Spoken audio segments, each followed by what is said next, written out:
Yes, یو indeed. من از هر طرف دورم دیواره، با هر کی مثل تو بودم بیگانه.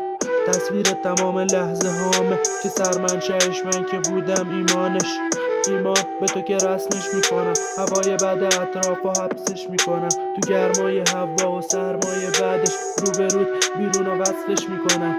تو دلم پر نور، پر شب، پر روز، پر حرف، بازم ازش میکنم.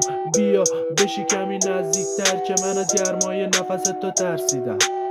اسم تو بنویس رو دل بیرنگم، تو رویات اون بیرون رو فهمیدم. چون فکر میکردم بی تو تأثیری دارم، به تموم عکسای تو هم معنی میدادم. با هر کی خوش بودی معلوم نبود، با اینکه بین من و تو صفحه میذارن. بیا هوای حالم و نفس بکش، نزار نگاه تو از تو سرم بره.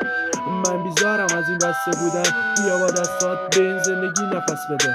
من پی دل خوشی مثل تک تک آدما، Yes, indeed.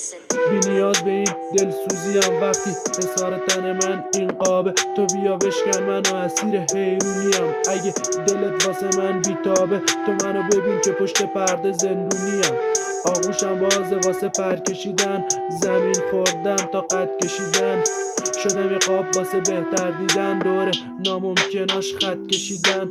عذاب برای من یه سکوت مزه، انعکاس نوریه که تو وجودم حبسه. از بیرون من همه چی پیداست، نگاه تو دوره ولی به درونم وصله.